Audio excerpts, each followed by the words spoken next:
Greetings. Happy Monday. Hope you had a great weekend. I am Steve Dace with Todd Erzin and Aaron McIntyre back there in the bee-infested, wasp-invaded studios, which I shall not return to again until it is safe. Hope you guys had a great weekend as well. We have a jam-packed show brought to you today by our friends over at Preborn. I know a lot of us, if we could, we'd just wave a magic wand and make state-sanctioned child murder go away. Unfortunately, that's just not the reality in which we live. But fortunately, you can still save and take part in saving a lot of lives through the ministry at Preborn. The ministry of Preborn empowers young expectant mothers in crisis to choose life. Preborn has rescued hundreds of thousands of babies' lives through ultrasounds and counseling and more. And here at The Blaze, you've helped them save tens of thousands of those lives. So thank you. Because when a woman considering killing her child visits a Preborn center, she gets to hear her baby's heartbeat, meet that precious child on ultrasound, and it becomes a divine encounter. And the majority of the time, she will choose life for her baby and, frankly, if we're being honest, for her as well. And that's why we are proud to be affiliated with that organization that is working to save lives and is succeeding. So if you want to help rescue some more, you can donate. Make a tax-deductible donation today by dialing pound 250 on your mobile phone and saying the keyword baby. That's pound 250 keyword baby, or just do what our family does when we donate and go to preborn.com/Steve. Again, that is preborn.com/Steve. Also want to let you know, as we conclude the show here, I am heading out of here and heading down to Dallas to be a part of the Blaze's Trump-Harris debate night coverage. You can watch on Blaze TV Plus for those who prefer an exclusive experience, and the only place that you can live chat with our panel of commentators, or you could just tune into the Blaze TV's YouTube channel. All right, so there'll be me, Glenn Beck, Liz Wheeler, Allie Beth Stuckey, Dave Landau, and so many more. And you can mark your calendars, clear your schedules for Tuesday, because Scott Rasmussen, who, by the way, sold Rasmussen Polling many years ago. He's not involved with it anymore, but he has started a new company, RMG Research. He put out a poll over the weekend that showed less than 50% of voters even knew this debate was happening. Less than 30% even planned to watch. So, yeah, mark your calendars. It's tomorrow, okay? 8 p.m. Eastern, tune into the Blaze TV app where you'll get uninterrupted coverage by going to blazetv.com/debate. Get $40 off. I think that's the biggest subscription we have ever offered. $40 off with your code DEBATE at blazetv.com/debate. Use the code DEBATE at blazetv.com/debate. Hope to see and hear from a lot of you tomorrow night, as I'm down in Dallas as a part of the Blaze TV's coverage. All right, coming up on today's show at the bottom of the hour, our good friend Bob Vander Plaats is going to join us. He wants to talk about evangelicals for Harris. Is this a real thing? And also, what is a pastor's responsibility in this particular election? We'll get to that. And then next hour, we are 57 days out. We're on the eve of what I think is potentially the only time we will see Donald Trump and Kamala Harris share a stage. And I think it's a good time to take a look at, with early voting now beginning across the country here this month, including some pivotal states like Virginia, North Carolina, and others. I think it's a good time. Let's play a little game next hour. What do we think we know? What do we think we don't know? And I've got 10 fronts of things that I think we either think we know or think we don't know as we analyze this election and its outcome, which I doubt will be known 57 days from today when the election actually occurs, but we shall see. So we're going to do that next hour on the show. So make sure you're tuned in for that. But make sure you're tuned in for this. Here's Aaron's rundown of what happened while we were away. What happened while we were away, brought to you by, if you like your city, you can keep your city. The small city of Springfield, Ohio, nestled between Dayton and Columbus, has been the topic du jour of social media over the weekend, and for good reason. The Biden-Harris administration stocked the town with upwards of 20,000 Haitian immigrants. Before the Biden-Harris administration sent those Haitians to Springfield, the town's size was about 40,000 residents, meaning now about a third of the city's residents are Haitian. What's the problem with that? Diversity is our strength, after all. Well, it seems residents who preceded the Haitians have a bit of a problem, those xenophobes. Listen to these residents. An elderly woman and a black man explain to their city council what they have to deal with day in and day out. These Haitians are running into trash cans. They're running into buildings. They're running into... They flipping cars in the middle of the street. But it is so unsafe. I have men that cannot speak English in my front yard screaming at me, throwing mattresses in my front yard, throwing trash in my front yard. Wherever they're at, that's what they're used to, bro. They're in the park grabbing up ducks by their neck and cutting their head off and walking off with them and eating them like... Hey, look at me. I weigh 95 pounds. I couldn't defend myself if I had to. My husband is elderly, and last night, after living in this home for 45 years, he said, Noelle, guess what? It's time to pack up and move.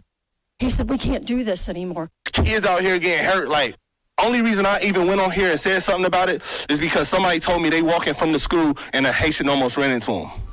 And who is getting paid? Like, how much money is y'all really getting paid, like, to bring them over here? I want out of this town. I am sorry. Please give me a reason to stay.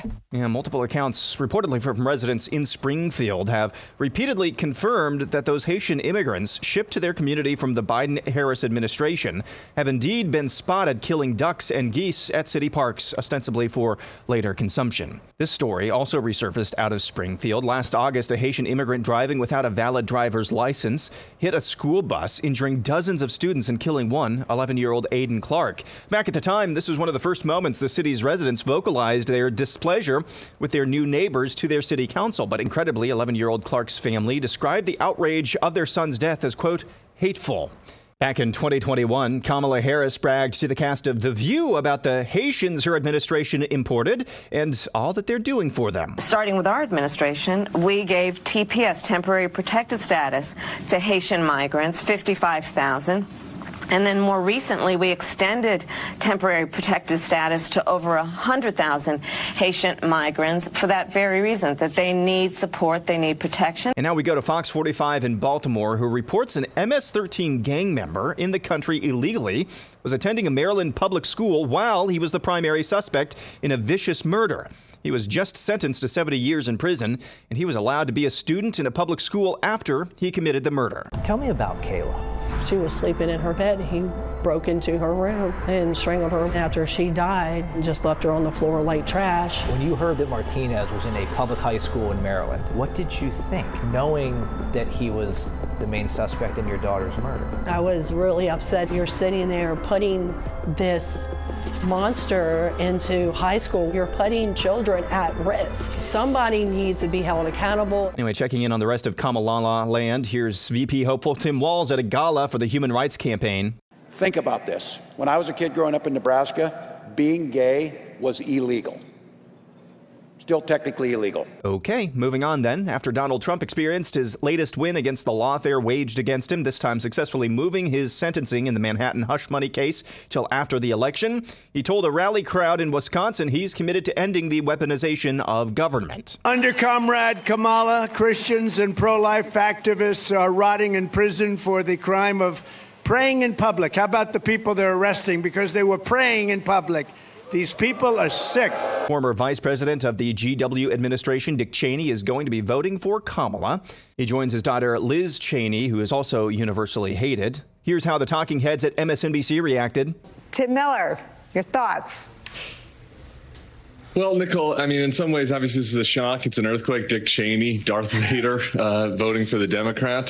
Should be a wake-up call to everybody. Yeah, the voice you heard is Tim Miller. He's the host of the Bulwark podcast. I'm not sure what he's trying to communicate there, and I'm quite sure he doesn't either. As David Sachs put it over the weekend, Kennedy Democrats are now Trump Republicans. Bush Republicans are now Harris Democrats. Learning Chinese today, today's phrase is things that make you go, 那些让你走下去的事情。Speaking of RFK Jr., appeals courts in both North Carolina and Michigan have ruled RFK Jr.'s name must be taken off those states' ballots. That's some good news. In the latter state, Comey Secretary of State Jocelyn Benson ruled that RFK Jr. must stay on the ballot, but for now, a court has overruled her. The Washington football team, formerly known as the Redskins, has fired Vice President of Content Ryle Entine a day after he was suspended because a hidden camera video from O'Keefe Media Group revealed him making derogatory comments about players, fans, and the league. Intine thought he was on a date, but was actually being filmed by O'Keefe Media.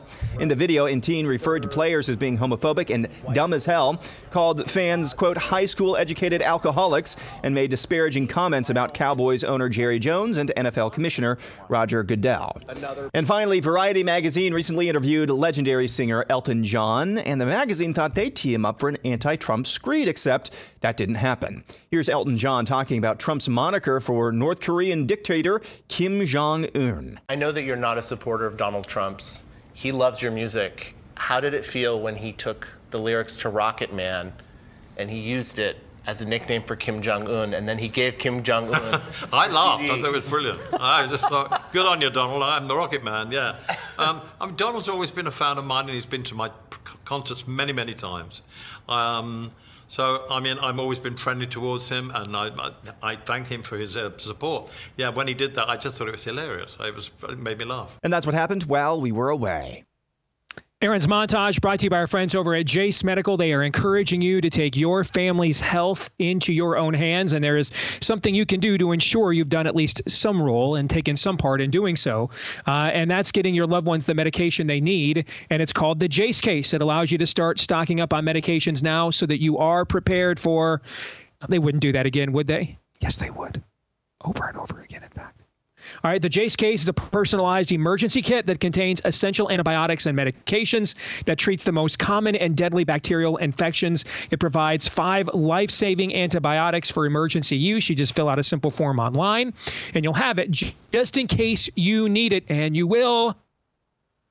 That is, if you've been awake for the last 4 years. Or take another dose of remdesivir. You could do that instead. All right, there are add-on options as well, like EpiPens and ivermectin, so that you can customize it to your particular or your loved one's needs. They are hosting an exclusive well, actually, they did that already last month. That's my bad. All right, so go to jace.com/DACE. Enter that. Remind me, Aaron, take that out of the script. Jace.com/DACE. Enter the code DACE at checkout for a discount on your order. That's promo code DACE at Jace, JASE.com/DACE. Jace.com/DACE. Get your Jace case today with the promo code DACE for a discount. All right, let's get to what is in the live read here. I'm sorry, what is in the montage here today as I continue to learn English as a potential second language. Unintentional humor is always the best. Indeed.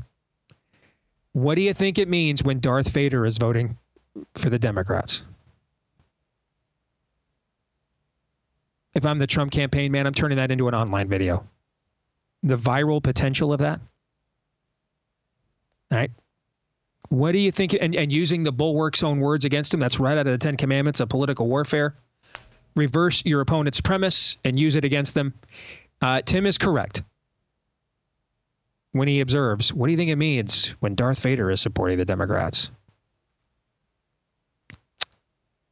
Yeah, I'm not exactly sure that went the way that he had thought that went out. Okay. But let's talk about some things that we need to discuss. Were they thought out or not?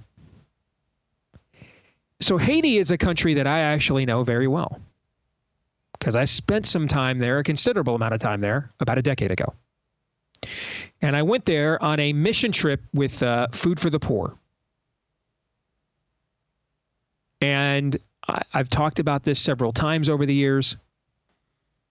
I will never forget what I saw.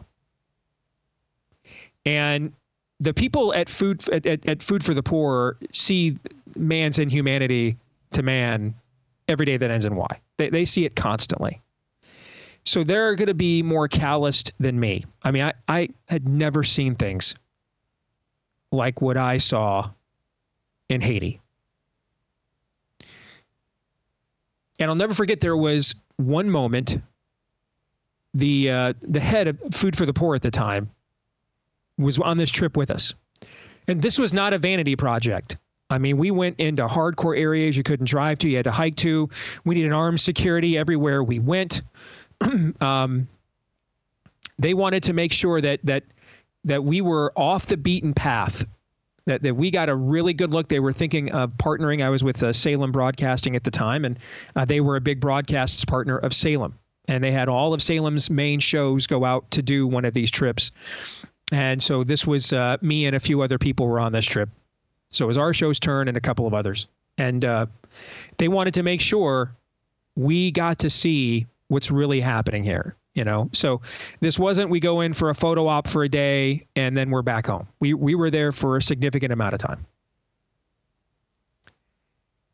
And let me just give you one example. The very first place they take us to,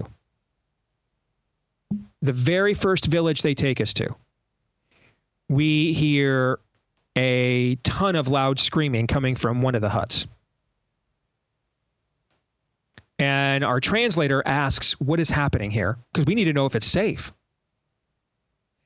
And the translator says, the translator goes into the village to find out, comes back and tells us that essentially this husband is beating his wife again. Does it? And it just happens daily, and everybody's used to it, and they just go on. I mean, just these blood-curdling screams. And I kid you not, I know he has posted some just truly bizarre things on Twitter recently that I cannot explain. Okay. Nor will I try to. But one of the people in our party was Stephen Baldwin. And without even thinking, Baldwin takes off into the village to stop this guy from beating his wife. And it was just kind of an accepted practice that this just goes on in this home every single day. And there's no police to call, no elders to, step in, no men. Because one of the things you see in Haiti when you're there, you don't see too many men, actually. And the ones you see are hanging out on the streets all day long, just burning lung darts and just being homeless and not working. Many of the villages you go into where people actually live, there are very few men. They have either completely deserted the villages or they're dead. This is a culture that is at a very primordial level. It has been completely undone. And there was one village we saw one day that we went into, and I will never forget this for as long as I live. I've told this story before, but it's been many, many years. And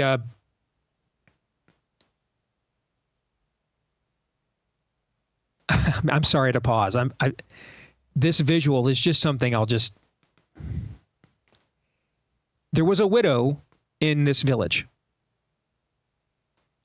And when we arrived, a bunch of the townspeople, now keep in mind, this is the poorest country in our hemisphere. Everybody is, definitions of poor we don't understand. And when we get to this village, a bunch of the village people come up to us and urge us to help this woman out. Because even by their standards, this is a level of squalor and suffering that is just, it's broken beyond description. And this woman is a widow, and she'd been malnourished for so much time that I don't even know how to describe it other than she looked shrunken. I mean, it looked like someone had taken a shrink ray to her and shrunk her down to half her size. If we were on the set of The Wizard of Oz or a Lord of the Rings film, you would think this was a hobbit. I mean, you would think this is a prop for the movie. No, this was once a fully grown woman. But between the heat and the malnourishment and the poverty and the squalor, I mean, she was half the woman she used to be.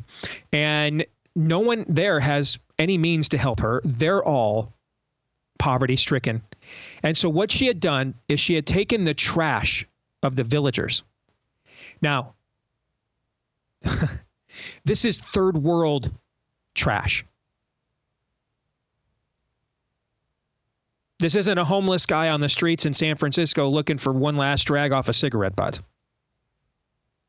This is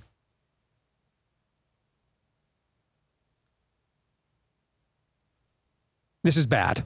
I don't know what else to say other than that. And they had nothing to give her, so they let her take their trash. And she had taken their trash. We could smell it coming over the ridge from yards away, even in the heat with no wind. And she had taken their trash and used it, piled it up to give her some kind of shelter from the sun, which means she's also completely stricken with all this bacteria and who knows what else is inside the trash of this third world village, who, when we had just turned the water wells on that Food for the Poor had just finished constructing, these people looked like it looked like salvation had arrived. With water, just filtered, just filtered water. And I'm in the front of the group walking with the head of Food for the Poor. And what I'll never forget is he just dropped to his knees and was just broken and sobbed when he saw this level of human suffering. And I couldn't take my eyes off of her or off of him, because again, this guy sees things that are nightmare fuel for most of us. And this visual, which I promise you, even though I get paid to talk for a living, I cannot adequately describe to you what this was. I cannot. It's math. By God's grace, I can't do. And I mean, this was like a scene out of the Old Testament. I thought the dude was going to tear off his clothes and bear sackcloth and ash. Like, how do we allow this to happen? Now, why am I telling you all of this? And there's much more that I could tell you about this experience, much more. But the reason I'm telling you all of this is because this is what they're importing to America. And you need to understand. I mean, you hear statistics, poorest country in our hemisphere, blah, blah, blah. You need to understand. You just need to understand, though, what does that actually mean? When we take statistics and we put a face on it, what does it look like?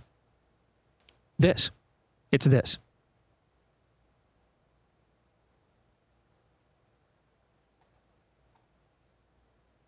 The hunting down of people's farm animals and other things and just killing them for food. That's the culture. It doesn't know any better. This is a post-Christian culture. There used to be a strong Christian church there. Between paganism, occultism, darkness, it's all gone. It's all gone. The driving, by the way, there are no street lights there. I mean, I will tell you the most afraid I've maybe been the most afraid I've been since I was a little boy in Dave's basement, listening to him beat my mom upstairs. The most afraid I've ever been in my life was in the back seat of that basically armored vehicle they had us in, driving through the streets of Port-au-Prince every day. I just had to look away. I had to put my headphones in. We didn't have earbuds yet. I had to put my headphones in, man, and I just had to listen. I had to look away. I couldn't handle it. It was a death-defying experience. So I'm not surprised when you import that here. They don't know any better. Now, some of you are going to say, well, that's why we should take them in. What do you mean we, Ranger?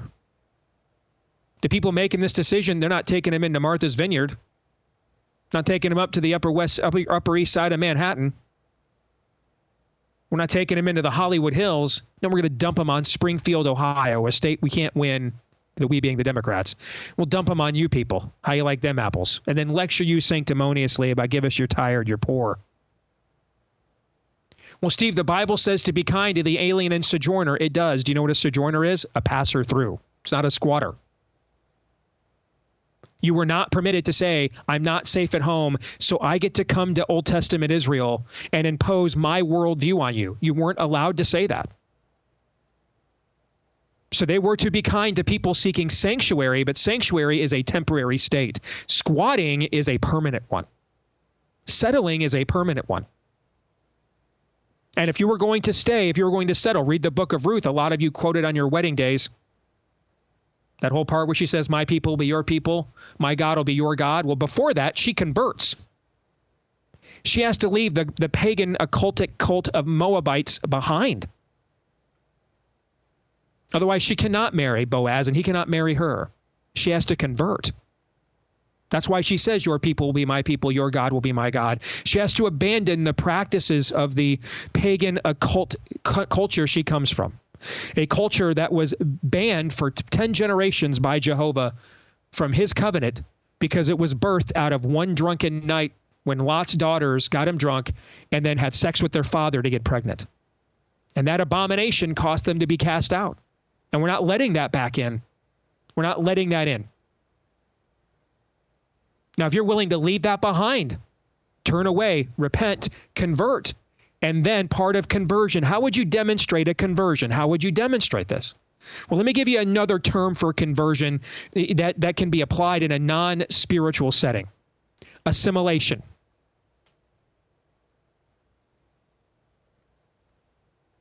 I don't want to bring Haiti here. I want to leave Haiti to come here and be American. I don't want to bring Somalia here. I want to leave Somalia behind and come here and be an American. I don't want to bring Iran here. I don't want to bring Yemen here. I want to leave Iran and Yemen behind and come here and be an American. That's assimilation. That's a melting pot. That's not what's happening here. What's happening here is an invasion, and that's when it's not a replacement. That's what's happening. And everything that Aaron detailed in that report that they are experiencing in Springfield, Ohio, I saw for days on end with my very own eyes and heard with my very own ears, and believe me, smelled with my very own nose. And no one's being asked to assimilate. No one's being asked to convert, to leave behind their culture. They're bringing it here.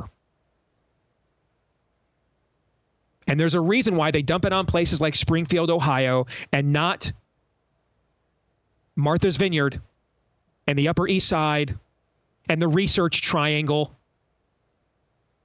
and during Southwest by Southwest in Austin and the Hollywood Hills. But they dump it on you. That's your penalty for wrong think, for wrong vote.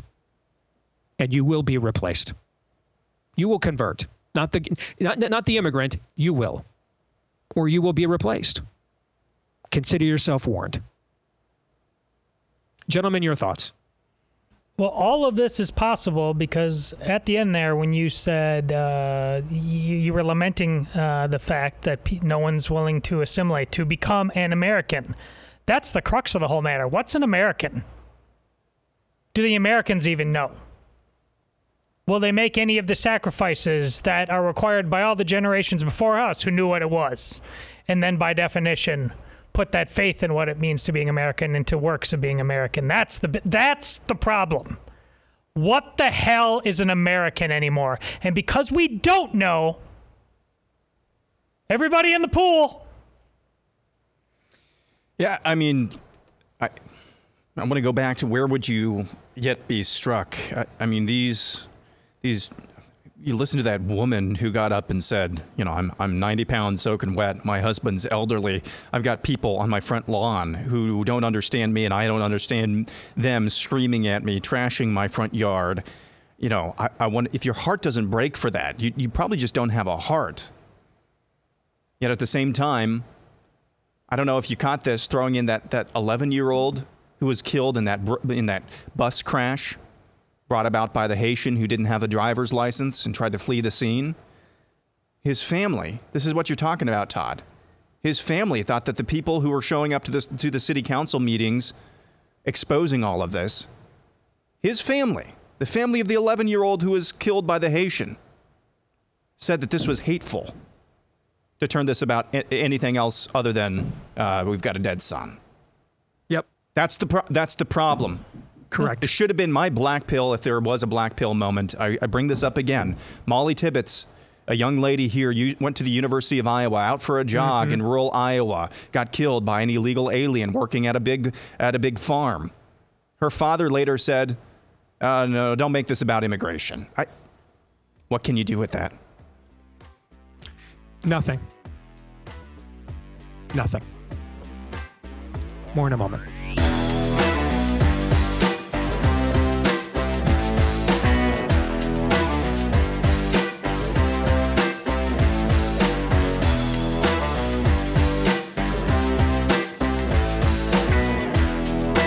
Hey, don't let your retirement dollars become a weapon against everything that you hold dear. Let Constitution Wealth be your financial fortress, helping you defend your values and every one of the dollars that you have rightfully earned.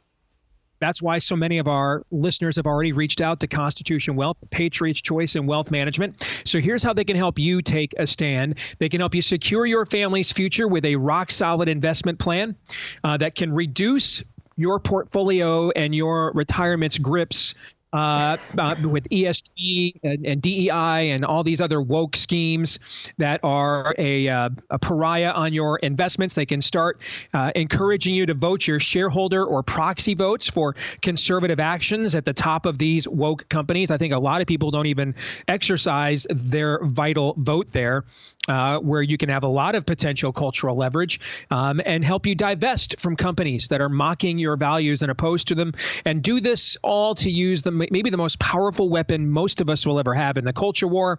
That is our investments. Plus, you can help them build a parallel economy by working with an investment firm composed of professionals who are patriots just like you. Why entrust your future and your retirement to anybody else? So take action now. Visit constitutionwealth.com/blaze. Sign up for a free consultation today when you do. That's constitutionwealth.com/blaze.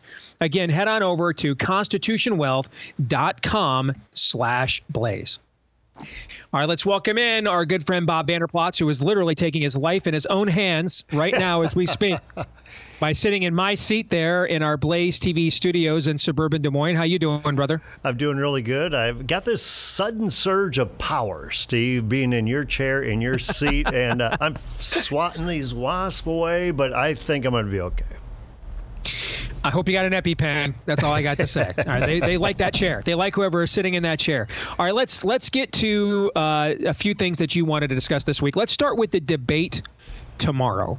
And I think it's very likely that this is the only time we're going to see these two individuals on a stage together. I agree with what Aaron has said the last couple of weeks, that I think Kamala's people have done everything they could to get out of this. And ABC, to their credit, hasn't given them the cover to do that. So here we go, right? And I just think in the end, and this is a tried and truism, maybe one day it will be proven to be false. But I'm going to need to see it proven to me before I believe that it now is. When elections are about issues, Republicans win. And when elections are about personalities, Democrats win. All right. And to me, the way to expose her as not ready for prime time, as a construct of the very same people who in the shadows have been running the country this entire time, because we all know it wasn't Joe Biden. All right. The way to expose her there, to quote, to paraphrase, Hamlet, issues are the thing in which you will catch the conscience of the queen. Okay, that the way to expose her is issues, not her heritage, any of that other stuff. I think she will be geared up to play off of that and just say, see, this is the same meanie that you guys didn't want to vote for the last couple of times all over again. He's not serious about the country, but to expose her on the issues. What do you think? Well, Steve, the reason I wanted to talk about this is that, as you know, I prepared for several debates when I ran for governor. And I would suggest with Donald Trump, he needs to control the debate. And I think it's exactly what you're saying. This needs to be about issues. It cannot be about personality. But even though that the mics are muted, whatever question you get asked, you need to make sure that you point out an inconsistency that she just said, a falsehood that she just said. You need to hold her accountable. Whatever the other issue, take control of that debate and then go ahead and answer the question. But the more he points out, listen, I was president.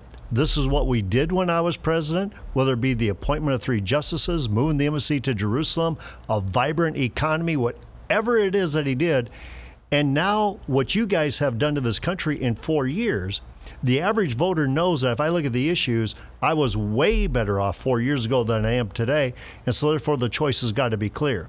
But what I would suggest to Donald Trump, he needs to control the debate.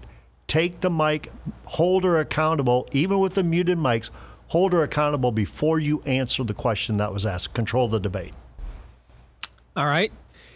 One follow-up on this then. How does he do that without playing into the persona crafted of him, which he too often plays into? Well, I think what it is, what you said, it's got to be about issues. If it's about her heritage or it's about something else, a personality thing, leave it alone. Don't let that get under your skin right now. But she's going to try to point out, listen, this guy's a convicted felon. He's been convicted of sexual assault. She's going to be throwing everything at him, and he needs to just turn it right around, and he needs to point out about what she has done to this country, take control of the debate, make it about the issues and what America is really voting for.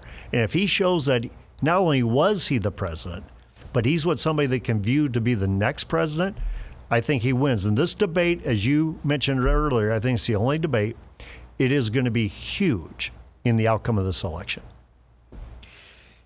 Let's talk about this so-called Evangelicals for Harris. And, you know, they've done some Zoom calls and a few other things. I really don't think this is a real thing. I mean, I really don't.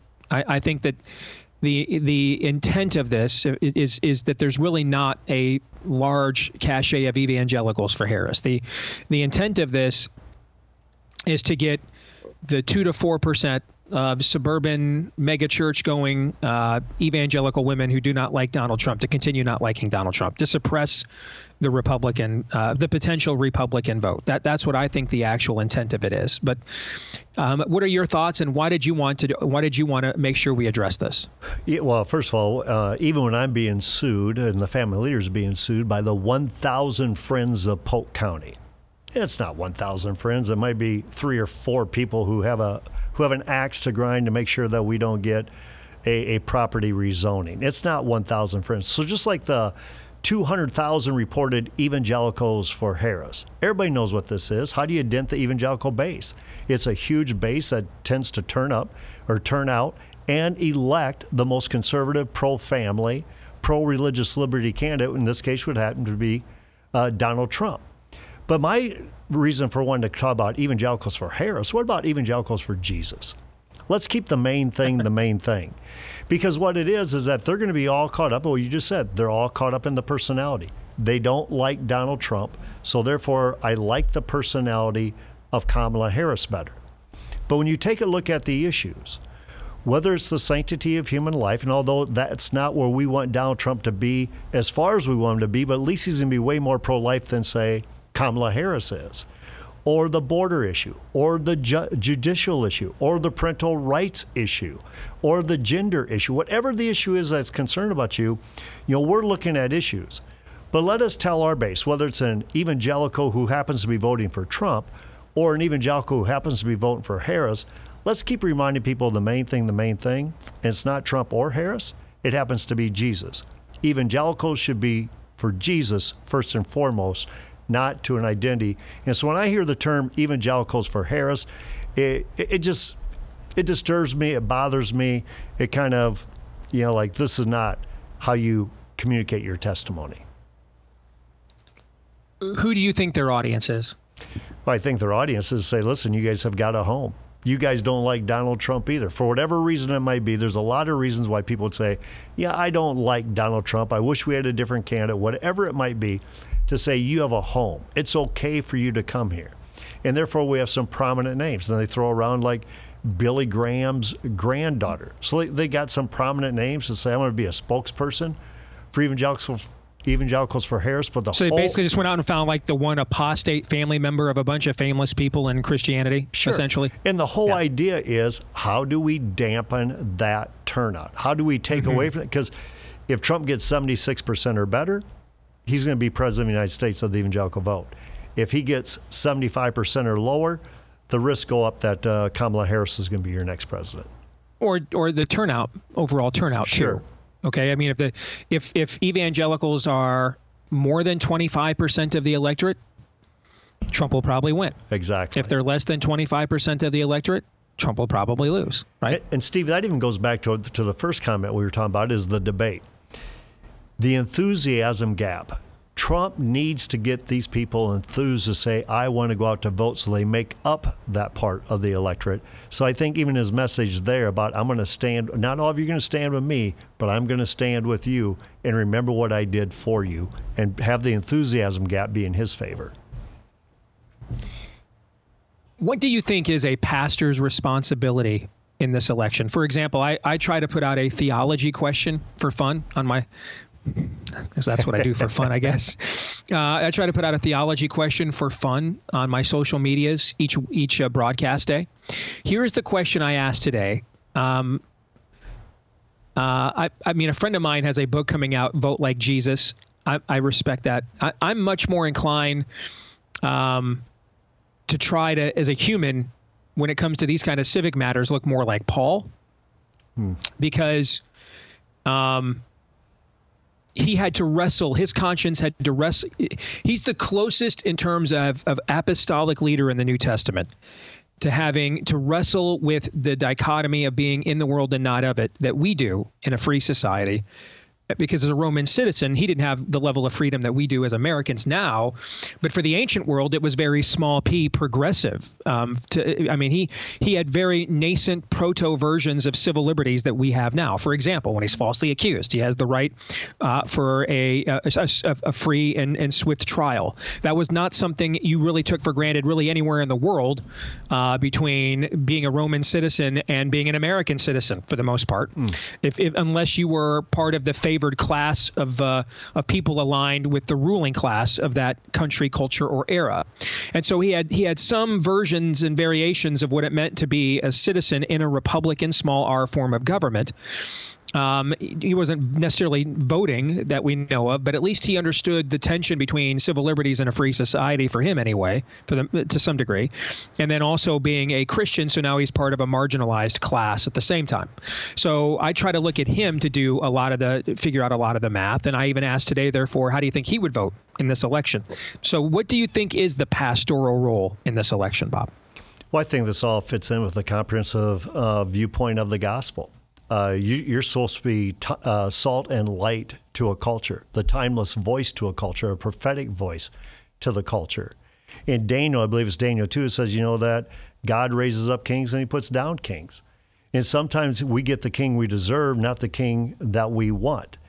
And in this country, for whatever reason, above my pay grade, but we have the responsibility of picking our leaders. And so I think now it's a time for the pastors to be a voice to this, to say we need the Christians to get up and go to the voting booth. They don't have to say vote Trump or vote Harris or vote Republican or vote Democrat, but they have to say, if you are looking at what is the best promotion of righteousness and justice, which is the institution of government, who best represents that? Not that they're a perfect candidate, but who best represents the advancement of righteousness and justice in a culture? And the big thing is to equip and prepare your congregation to be a voice at the voting booth. Steve, the most recent numbers that we've heard is 37% of Christians who are registered to vote who attend church on a regular basis. So they're like you and me.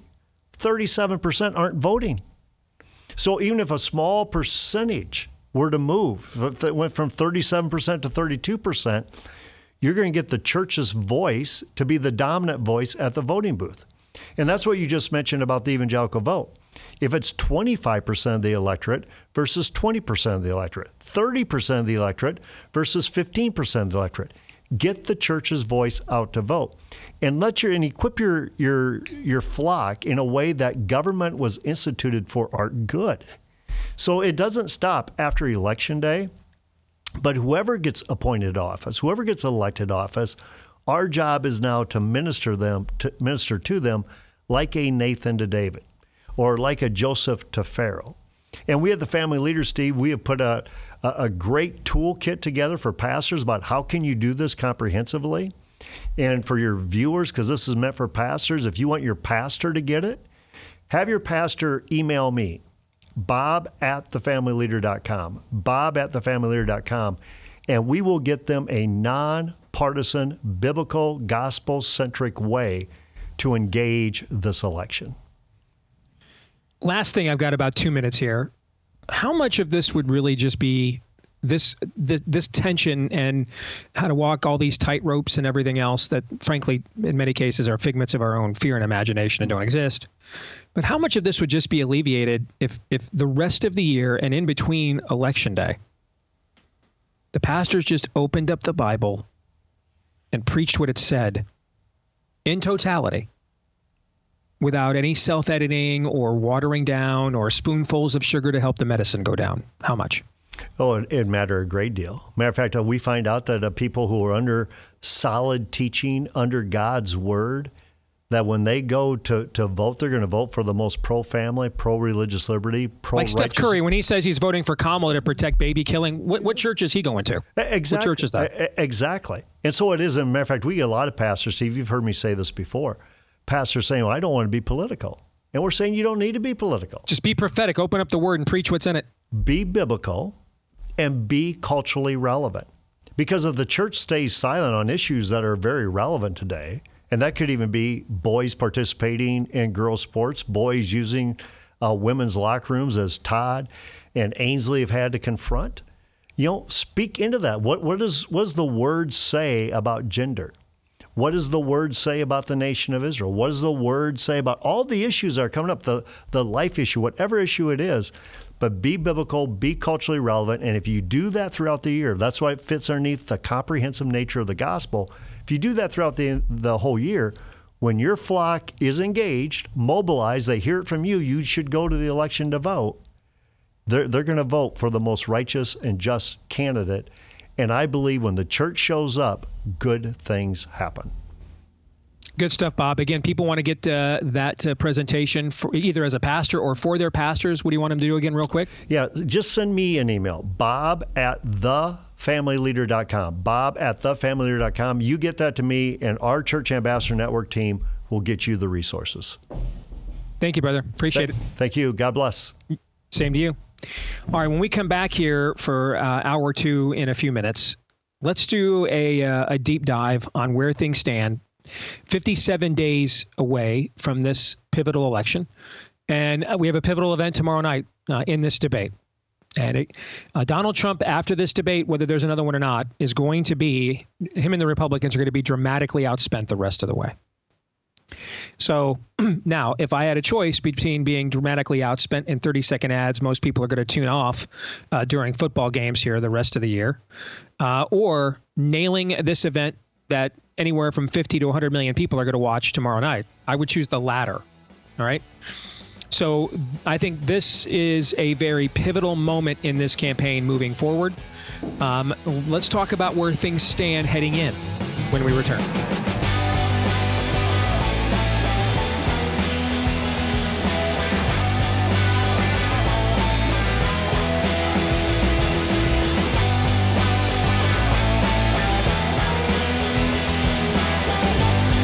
We are back here with Hour 2, live and on demand on Blaze TV, radio, and podcast with Todd Erzin and Aaron McIntyre. I'm Steve Deace, and we are brought to you by our friends over at Hillsdale College.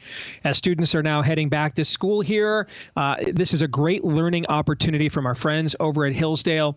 It is the Hillsdale College Podcast Network. You can learn from Hillsdale by listening to one of its excellent podcasts while taking a walk or driving to work. Podcasts like The Larry Arnn Show, ARNN, the Radio Free Hillsdale Hour, and the Online Courses podcast. These are all top-notch. You can find them on all your major podcast platforms and be one of the millions to have downloaded them already. It's the Hillsdale College Podcast Network. It's one of the many ways that our friends at Hillsdale are defending liberty on the battlefield of education. So find your new favorite, or we hope maybe second favorite. Find your second favorite podcast today on the Hillsdale College Podcast Network at dace4hillsdale.com. Again, head over to dace4hillsdale.com. You can also let us know what you think about what we think via the stevedeace.com inbox. steve@stevedeace.com is how you can do that. DEACE. Like us on Facebook, MeWe, and Gab. You can follow me at Steve Deace Show on X, Getter, Instagram, and TikTok. And hello to our audience watching live on X now. You can can also, if you don't mind and are a podcast listener, maybe give us a 5-star review if you like the show. And we appreciate each and every one of you that have done that already. You can also hit subscribe, or if you're on iTunes like me, hit follow, and that'll make sure that every single time you get we do a new podcast, you will get it in your podcast feed every single time. And we appreciate all of you that have done that for us as well. Gentlemen, before we move on to the what we think we know and what things we don't know aspect of this election, I want to do one last postscript on the Haiti and importing the third world into America conversation we did last hour. Are you guys okay with that for just a minute? Yeah, let's do it. All right. So this is a note that I just got from Mark St. Cyr, I think is how it's pronounced. He says, I live in Ohio, 25 miles from Springfield, and here's what I'm telling you is coming next.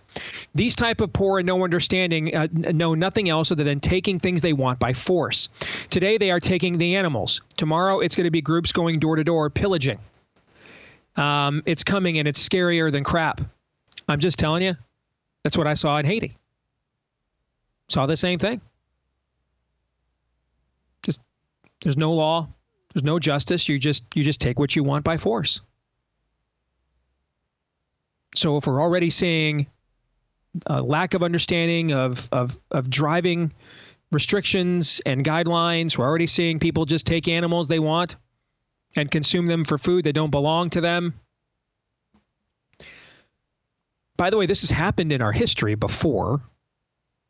Anybody ever remember the movie Gangs of New York? So it's not just people from third world countries. This happened at the turn of the last century when we took people in from European countries that we had even much more in common with culturally. It's happened before. So if that can happen when we take in a bunch of people from cultures we do have things in common with, what do you think can happen when we take in a bunch of people from cultures that we don't?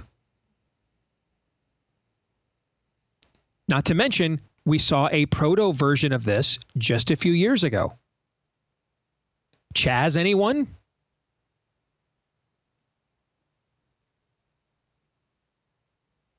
This is one of the reasons why. So many people think this is such an important election. Things are accelerating. I was talking to a little birdie of mine today on the ground in Michigan. He called to give me a report. And we one of the things that came up in our conversation was the stuff that like Lee Atwater back in 1988 had to put in ads to claim Michael Dukakis meant is the stuff they are just openly running on now. We're going to replace your population. We're going to castrate your children. Last weekend it was, we're going to just do open redistribution of wealth with taxing unrealized gains.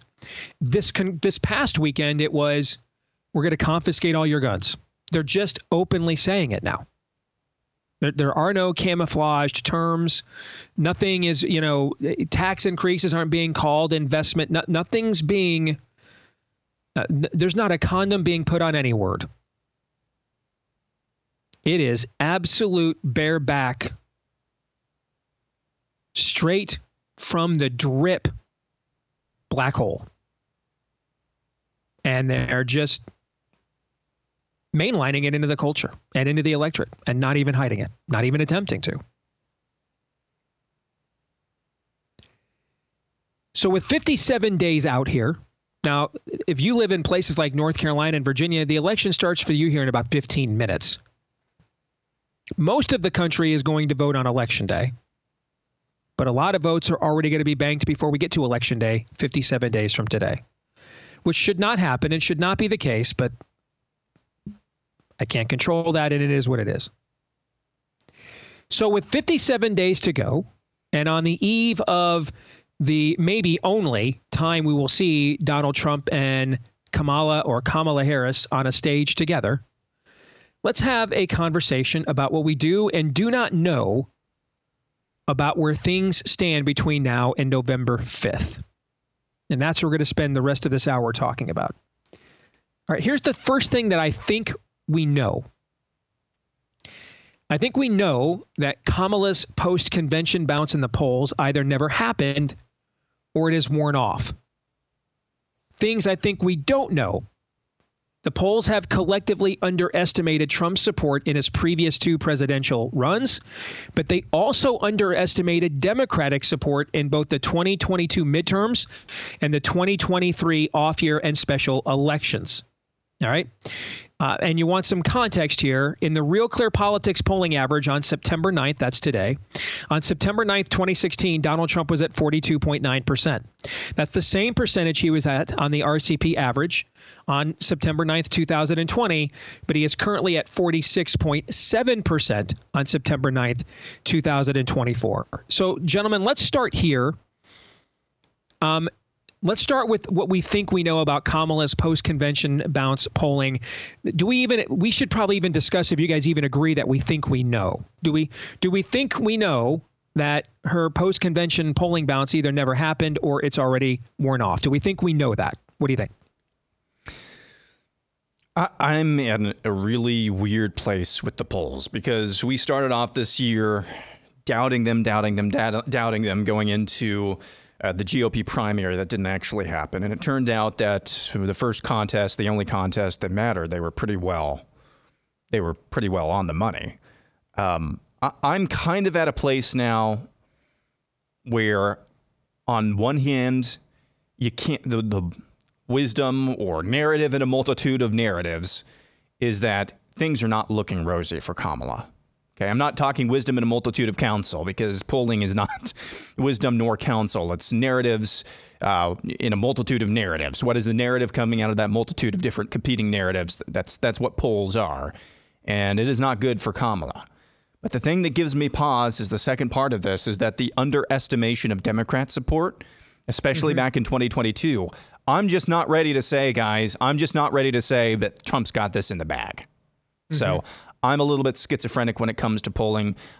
It is really mystifying to me, though, that there wasn't at least an artificially inseminated bounce after the convention somewhere. That is really odd to me. You would have thought they would have just made poop up, and they haven't done that. So I don't know what weird kind of mental juju that they're trying to accomplish with these polls, but it is it's still kind of stinky to me. Todd, do you agree that of how I described the first thing I think we know about Kamala's post-convention bounce that wasn't or is already gone? I agree to the degree that polls are remotely real and trying to measure something real. See, that's where our frame of reference is. And I'm not sure. I don't know if the three of us know, because I don't think she really got a bounce if we're trying to measure something real. But if this is a psyop and you know there's not something real, then you don't even try to gin something up, because the most important time to gin something up is right at the very end. So if you're just asking, do I agree that there really wasn't a real bounce? I agree with that. Is that what the polls are even trying to measure in the first place? Who the hell knows? All right, then. And I do think it's very important that, and I'm glad that you highlighted it, Aaron, because there is a lot of analysis happening. I think, and I could be wrong. Okay, I could be wrong. That's why I don't want to criticize friends and colleagues I have in this business who have a different view. Okay. But I think it's a mistake to analyze this election without including what we learned from the 2022 midterms. Now, I have no way of knowing if that's true or not. And what ends up happening in this election and we won't know until we see what happens in this election. And so, because if you don't take into account what happened in 2022, you will view this then, and not just morally or philosophically or politically, but you will analytically see this as essentially it's just a replay of 2020 all over again, and the goal is to try to win in margins that overcome their margin of cheating. It's that's the formula if you do not include 2022. If you include the 2022 midterms, then, as I do, and I will admit, I could just be doing it because of my own PTSD, because, man, I was as confident in this as I was in gravity, that we were going to have somewhere between a red wave to what I was calling a red wedding. We were more enthused. We were going to turn out more. The polling on issues was way in our favor. It even is on right now, frankly. And that, just as we've seen in other midterm elections, therefore, the normie voter organically will turn out, come off the top rope. There'll be the frosting on the cake, if you will. There'll be the jumper cables to the already fully charged battery that take us from a W to a 1994-2014 level repudiation of the Biden administration. And we didn't get that. And so if you include 2022 in your analysis of this cycle, you're going to be way more cautious of this environment. If you don't, you're going to think it's pretty cut and dried. You're just going to say Trump's got to perform better with white men and a couple of other groups to get outside the margin of cheating. They cheated their asses off. They did in 2020 and won these states by even a combined fewer. What was it? The combined 5 decisive votes were less than 50 or less than 60,000 votes. So even closer than what Trump won by in 2016. So that's the analysis you're going to have. And it could be correct. I don't know. As Aaron just said, I could look at this both ways. But if you're starting from that narrative, that premise, you're going to have that analysis. And if you're starting from the narrative and the premise of, I still have PTSD about 2022, then you're going to note that the polls actually understated Democratic support in every key battleground state in 2022. Democrats outperformed the polls in every key battleground race in 2022. Meaning where both sides thought they had a legit shot to win and really invested. Democrats outperformed the polls in every one of them. All right, let's get to number 2. Are we good with number 1 so far? As good as we can be. Yeah. Okay, all right. Let's get to number 2. All right. Here's something I think we know. Tomorrow night's debate is going to be the first and perhaps only time Americans are going to see Kamala off script as a presidential candidate. Things I think we don't know. What is the standard for her to pass the test there? What's the bar she has to clear? What is that? Like, it was very defined with Joe Biden, all right? Was he going to come out of there looking like he could pass a cognitive test? If yes, then they probably won the election right there. He's going in the basement. We'll see in November. And it was clear from the jump, before we even got to debate what's passing a cognitive test, it was very clear from the jump of that debate he could not pass virtually anybody's definition of one. In this case, I don't know, and because we're also too late for the Democrat media to do a switch.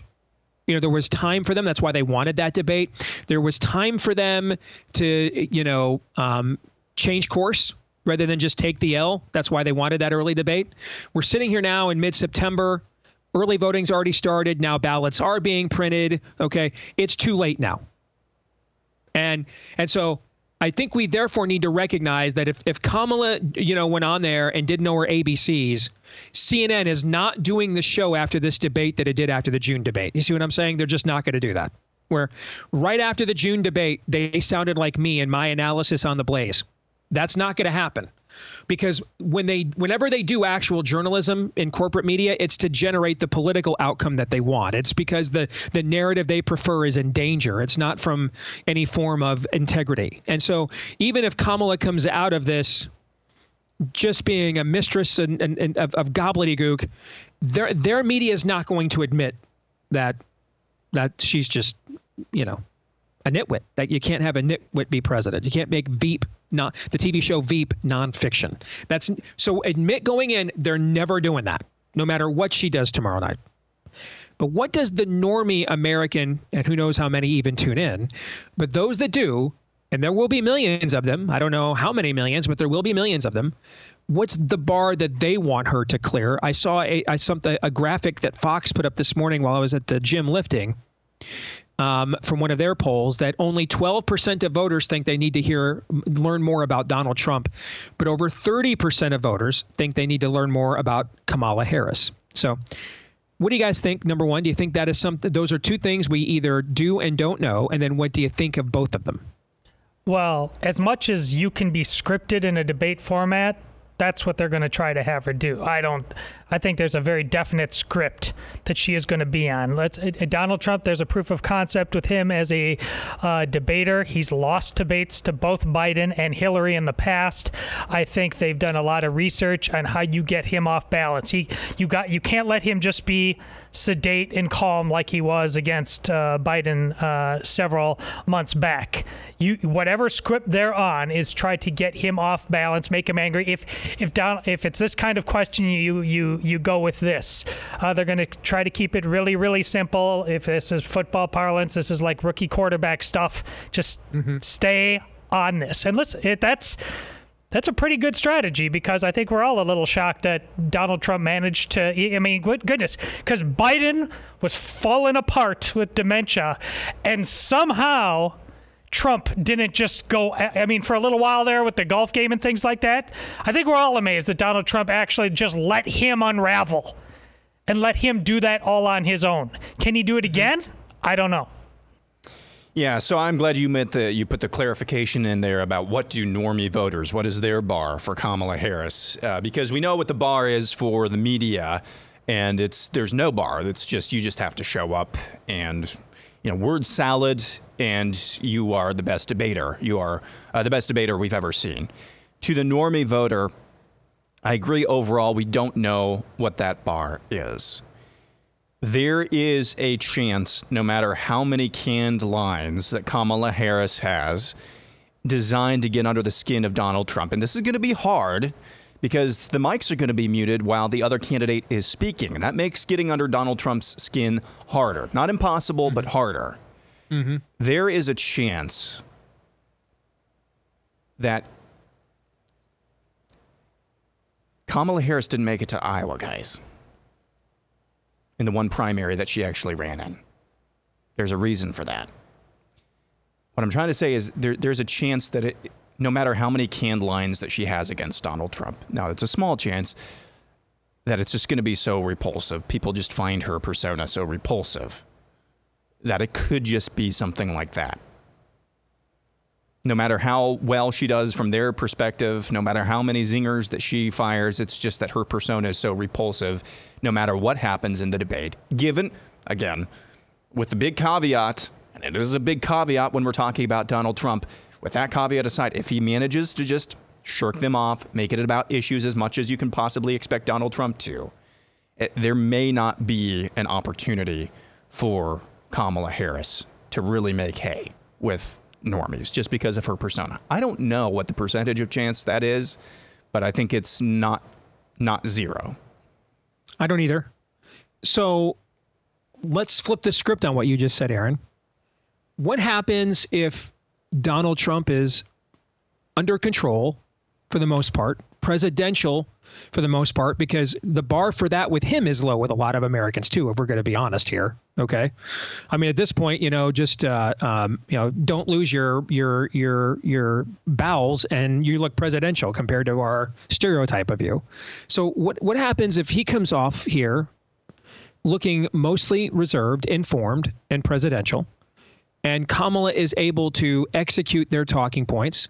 She never, gets cornered. Nothing extraordinary, but she walks out of here having executed the game plan. She's a game manager quarterback. She handed the ball off. She threw the ball in the flat. She executed the game plan. She's not a Hall of Famer, but, she's not the reason you lost the game either, right? That's kind of what they're looking for from her. What happens if, and so both of the candidates do what both of their respective sides want them to do. What's the narrative coming out of this then for the normie voter, do you think? Well, then it's interesting. I mean, we've infantilized this whole thing so much. We're not allowed to expect just emotional coherence from these two. So if they both act like grown-ups, they're running for president. But if they do, then it becomes, Steve, what you've always said about this thing, issues versus personalities. Then whatever issues are on the table, vis-a-vis this press and these particular people hosting the debate, and then the discussion thereafter and how they decide to spin that.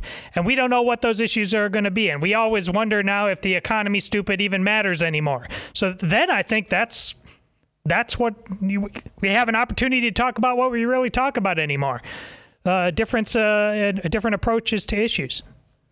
So I think if they both execute their game plans to perfection, that's actually probably going to be, and again, with the caveat that her persona isn't just an automatic turnoff, regardless of her performance.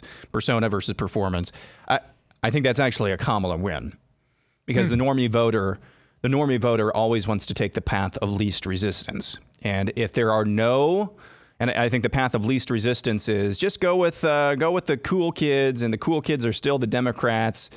Don't be a racist. Don't be a racist. Yeah. That's the path of least resistance. So don't be a Nazi. If she doesn't if she doesn't manage somehow to turn off normies, that's a win. But that's not a guarantee. It's not a guarantee. You just said something I think vital then. So if I'm doing debate prep with Trump, my goal is to get her to turn off normies, right? Yeah.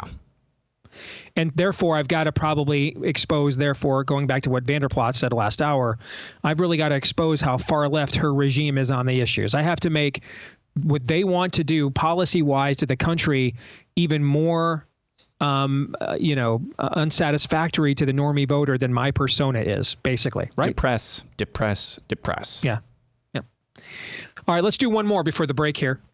All right, here's a third thing that I think we know, okay? We know that Trump has basically abandoned the GOP for his get out the vote effort and outsourced it to third-party groups, such as Turning Point USA. There's another super PAC that is funded by the likes of Elon Musk. And ironically, that super PAC is being overseen by Janera Peck, who was Ron DeSantis' original presidential campaign manager against Trump, by the way, during the primary. Now, here's what I think we don't know. How effective these groups are going to be up against the Democrats' proven ballot harvesting operation. We don't know. I mean, some people prefer known quantities and game planning around them. And so they would stick with something like the GOP's effort, knowing that it sucks, but at least there was a baseline level of output there you could count on, and then try to supplement it from there. Trump has all but abandoned it, and it's very Trumpian. Go big or go home. I respect that, by the way, as an approach. It's kind of how I roll too. All right, but he's kind of outsourced it all to people that are personally loyal to him, are basically have a level of yoke, or evenly yoked with him. And I think you could say Elon Musk politically is as well. I mean, if Democrats win at this election, they are going to. Elon Musk is the next Donald Trump, guys. Okay, I mean, the lawfare that they're already teasing it, but the amount of lawfare unleashed on him will be Trumpian, I believe. So there's an evenly yoked situation there. Obviously, Charlie and TPUSA are probably the most influential grassroots group in all of MAGA world. In fact, I don't think it's definitively. So there's an evenly yoked situation there. And so it's not a terrible strategy for Trump to say, if I'm going down with people that I know have as much skin in the game right now as I do, and they'll at least fight, scratch, and claw. And I can't say that about your typical GOP guy. But there is a great risk here, too, because you are putting unproven elements up against something that has been proven, which is the Democrats' voter ballot harvesting, get out the vote operation. So your thoughts on that dynamic that I just articulated there? So I am less convinced, although I understand that a primary and a general are completely different animals, especially when we're talking about presidential politics. I'm not as convinced, at least when it comes to Donald Trump, because he is such a, for better or worse, transcendent figure in American politics. I'm not as convinced that ground game matters as much, because we heard all of the talk during the GOP primary, that didn't happen, about the ground game that DeSantis had here in Iowa. And it was an amazing ground game. Didn't matter 2 bits. It really didn't matter, because the overarching narrative, the air war, was already won back in, April or May of 2023, when the indictment started coming down. Now, I understand it's a different animal now that we're into the general elections through the primaries. I understand it's a different animal. So I'm still not ready to throw the baby out with the bathwater, but I'm not as convinced I'm not as convinced that ground game is as big of an issue or as big of a difference. Now, when you do have the proven ballot harvesting operation that the Democrats have, they clearly still believe that it does matter because that's their ground game now. Because it's, well, that's a topic for another show if we want to open that can of worms. But I do think that Donald Trump thinks that the path to victory, or at least that the campaign's path to victory, is winning the air war. And you see that with the ad nauseum shows and podcasts and appearances that he has done in the last few weeks after the Democrat National Convention. So I think they are focused on the air war. I think it's just a bonus in their view that you have groups like Turning Point and other groups trying to do as much as they can on the ground. And I would also add, things are looking at least, I don't want to say rosy. It is rosy in some places in terms of registration numbers, and things are not looking as rosy in terms of mail-in vote requests for Democrats in certain states, like I think it was Georgia, Pennsylvania, things of that nature. Voter registration looks great for Republicans in places like Arizona. So, you know, that's something to take into your calculus as well. All right. Built into the ballot harvesting operation is the fact that there's a lot of people that have to be willing to look the other way on election night and thereafter. And we're seeing signals now with some uncovering illegal immigrants who voted, certainly delaying the Trump sentencing post-election. Kennedy on the ballots. Another judge stepping in said no, they can take that name off. We're seeing some signals that maybe that's not going to be as easy this time around. And if that's the case, it's, you know, they're just going to have to make their peace with pivoting to destroying a second Trump term rather than having a Kamala term. Now, again, the people who are this nefarious, I think they have a very high level of confidence that they can succeed on that level as well. And that may be less risky than opening up the possibility that, hey, guys, this ballot harvesting thing, you know, we understand winks and nods, but this thing just seems to be all on, yeah, this is what we're doing. Are we that far down the road yet? I don't know. Really, it's up for them to decide that. I mean, we're sane, relatively decent human beings trying to decide what absolutely terrible people are trying to do. I think either way, we're heading for big trouble, but I don't know what's a bigger can of worms from their point of view. In other words, for Democrats, it's not always about procuring the votes they need, but is there a narrative available to them that makes that procurement legitimate? And this is why it blows my mind that the polling narrative after the Democrat National Convention has been what it has been. Blows my mind. All right, a few more things we think we know, and then we think we don't. We'll discuss those here next. Stay tuned.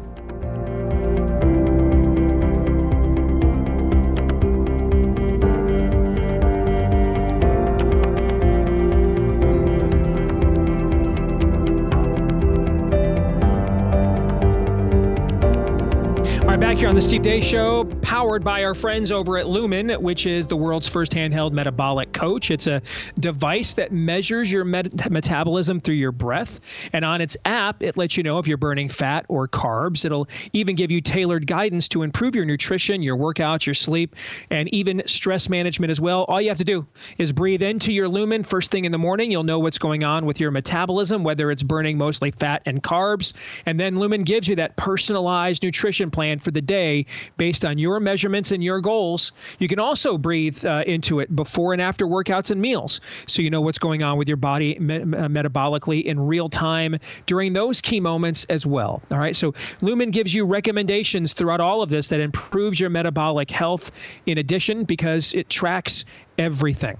It's a really cool little device. So if you want to take the next step in improving your health, go to lumen.me/Steve, Lumen, Lumen, Lumen, lumen.me/Steve. Get 15% off your Lumen.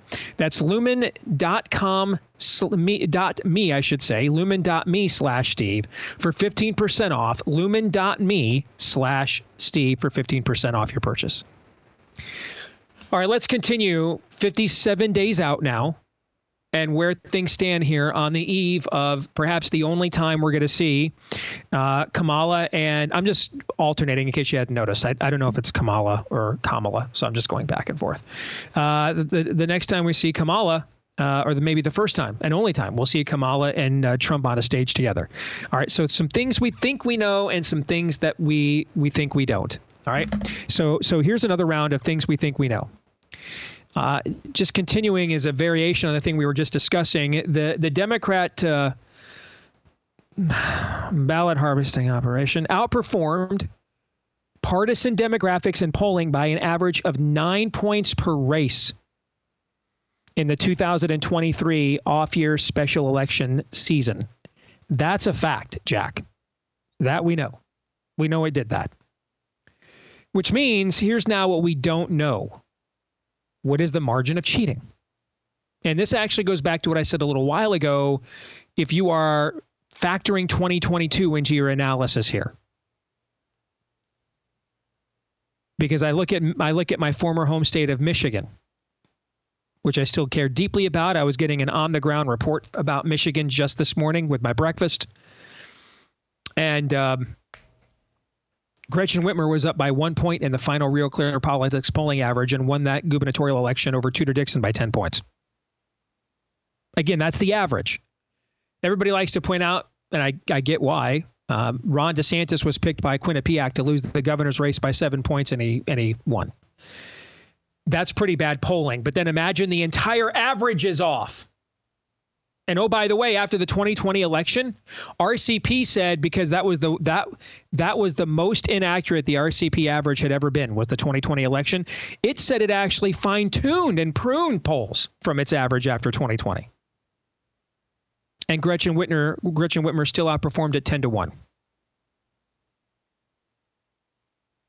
So I don't know what the margin of cheating is. I would have said, well, not in this chair because I'm in my house now trying to stay alive. But I would have sat in the chair in that studio for many years and said, guys, it's really hard to print enough ballots to make up more than 2 or 3 points on election day and not have that go noticed, right? I used to say that for years. I don't know what the MOC is right now. I have no idea what it is. There's this account on X, Todd, I know that you like, is Peachy something. What's her name? Yeah, Peachy Keenan, yeah. Yeah, she was posting, I saw last week, that Trump's got to win these battleground states by more than 100,000 votes or there's no way they're giving them to him. That seemed a little extreme to me, but I can't rule it out either, you know? So I don't know what the margin of cheating is. I don't know what it is. What I know is what they were able to do. And I go to that Ohio special election late in this off-year cycle. In fact, it was earlier this year. This is one of the reddest districts in Ohio. It's I think it was plus 22 Trump in the last election. And Republicans won the special election there, I think, by 8.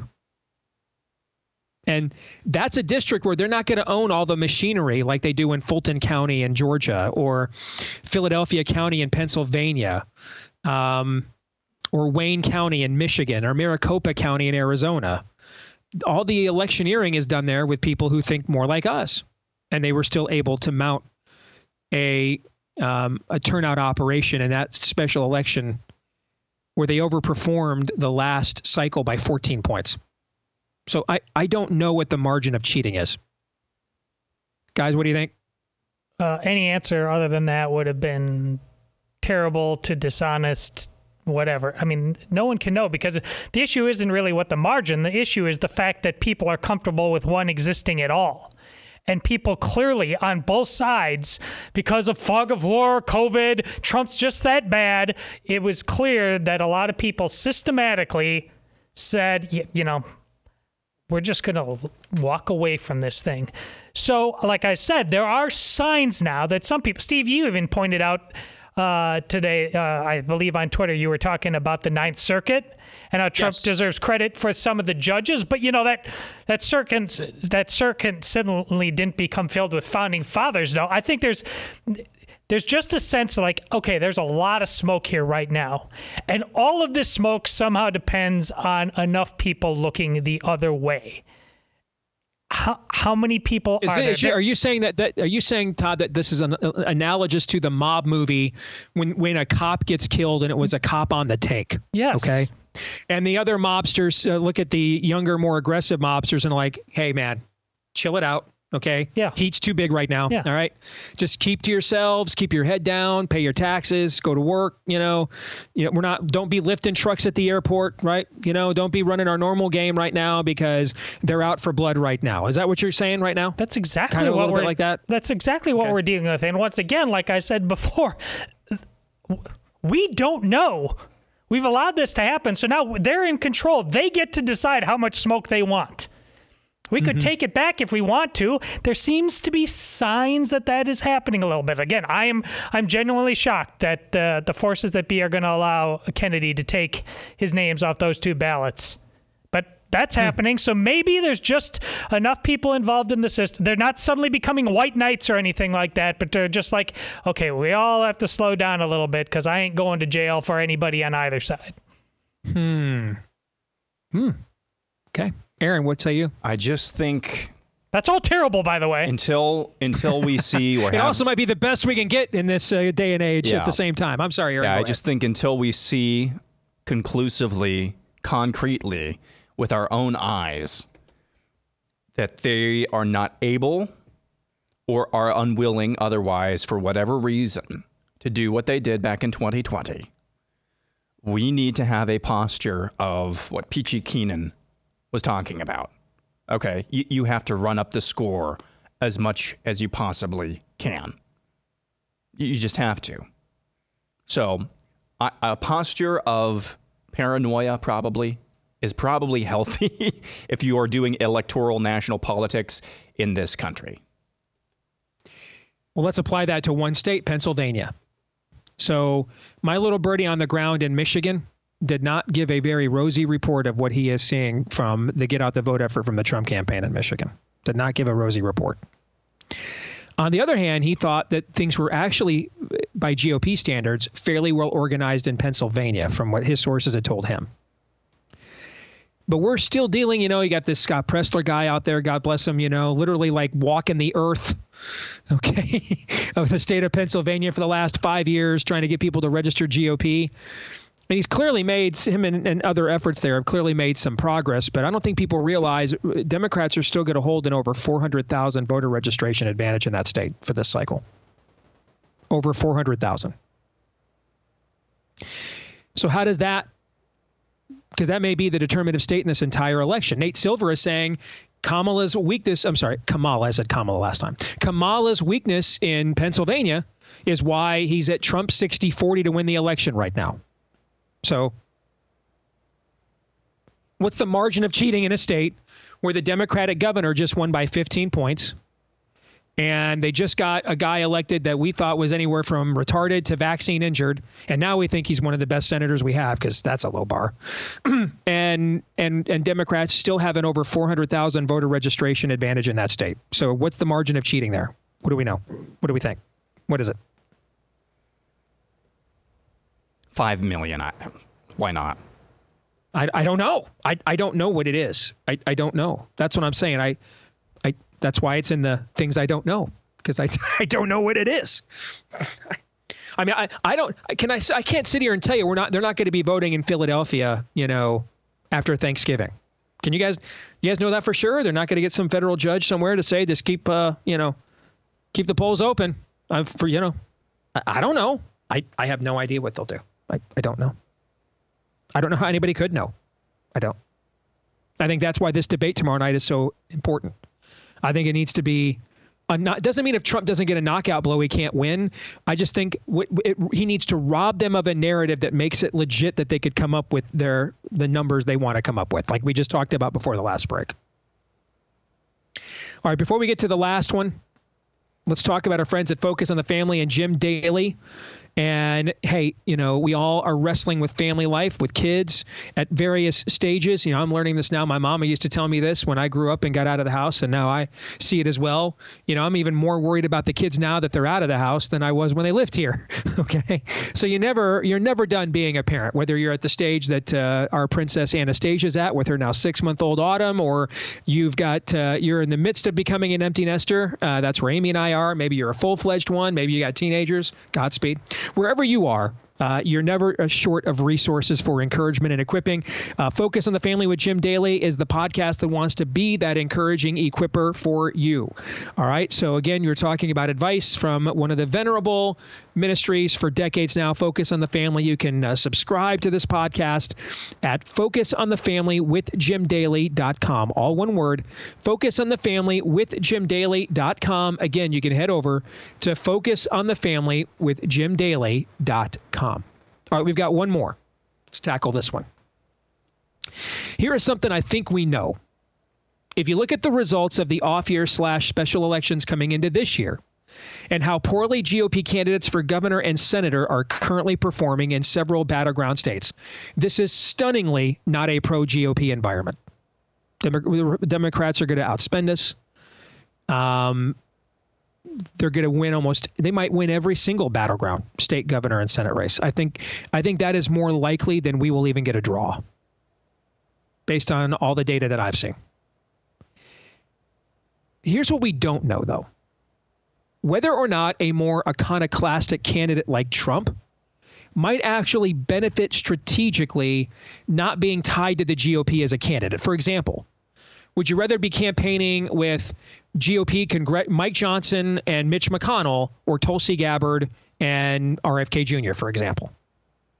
I think almost everyone within the sound of my voice would say the latter, right? Okay. So strangely, given how mercurial Trump can be, it might be to his advantage not to be tied to a traditional party apparatus and then just go out there and do whatever he thinks he has to do to win without caring about whether, some blue state senator in a tough re-election is going to get his panties in a wad and show up on MSNBC tomorrow to shank you in the back. Or will Trump suffer if voters tie him to failing candidates like Mark Robinson and Kari Lake, who are currently failing? I wish that wasn't the case, but that currently is the case. Because these aren't like establishment pukes. These are his people. He vouched for them. They're his capos, basically. They're part of his brand. They're tributaries from his river. So will voters in those states, will they link him to them because they're his people? I don't think we know the answer to that, but I think it could go a long way to determining, barring a definitive event tomorrow night in this debate, I think it could go a long way into determining the outcome of this race. What do you guys think? You're talking about a lot of personalities there, and what happens when elections are about personalities, Steve? I don't think that's what I'm worried about. I don't think there's enough swing there. Oh, look, he's with a different people aren't that aware. I mean, I saw, is it true that 10 million more women voted in 2020 for president than men, Steve?